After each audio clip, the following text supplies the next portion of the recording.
বল্টুর প্রিয় সন্তান, তার কন্যা জান্নাতুল ফেরদৌস বর্ষা তার সংক্ষিপ্ত কথা এখানে প্রকাশ করবে, তার বাবার কথা এখানে বলবে। সেই জান্নাতুল ফেরদৌস বর্ষা এবারে আপনাদের সামনে তার বক্তব্য রাখছেন। বিসমিল্লাহির রহমানির রহিম। চুয়াডাঙ্গা জেলা বিএনপির সম্মানিত সভাপতি জনাব মাহমুদ হাসান খান বাবু, প্রধান অতিথি বিএনপির ভারপ্রাপ্ত চেয়ারম্যান জনাব তারেক রহমান, উদ্বোধক বিএনপির সংগ্রামী মহাসচিব মির্জা ফখরুল ইসলাম আলমগীর, আমার চাচা শামসুজ্জামান দুদু সহ বিশেষ অতিথিবৃন্দ, উপস্থিত সুধীজন, সকলকে সালাম জানাই। আসসালামু আলাইকুম। আমি জান্নাতুল ফেরদৌস বর্ষা, আমার বাবা শহীদ আব্দুল হাই বল্টু মৃত্যুর আগ পর্যন্ত তিনি আলমডাঙ্গা পৌর বিএনপির যুব দলের আহ্বায়ক ছিলেন। 2012 সালের 26শে অক্টোবর ঈদের আগের দিন রাতে, চাঁদ রাতে, তাকে আওয়ামী সন্ত্রাসীরা নৃশংসভাবে কুপিয়ে রক্তাক্তভাবে জখম করে এবং ঈদের দিন 27শে অক্টোবর তিনি মৃত্যুবরণ করেন। তখন আমার বয়স মাত্র 6 বছর।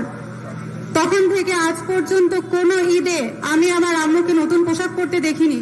আমি কাউকে বাবা বলে ডাকতে পারি না, তারা আমার বাবা ডাকটা কেড়ে দিয়েছে আমার মুখ থেকে। আমি চাইলে কাউকে বাবা বলে জড়িয়ে ধরতে পারি না। বাবার মৃত্যুর পর আমাদের পরিবারে নেমে আসে দুঃখ দুর্দশা। অন্যদিকে আওয়ামী সন্ত্রাসীরা তো হুমকি ধামকি দিতেই থাকে। প্রশাসনের ন্যূনতম সহযোগিতাও আমরা পাইনি।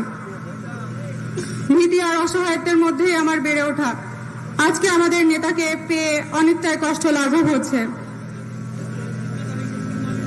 তারেক রহমান প্রতি বছর আমাদের স্মরণ করে এবং প্রতি বছর ঈদে আমাদের জন্য উপহার পাঠিয়ে থাকেন। আমি তার প্রতি কৃতজ্ঞতা প্রকাশ করছি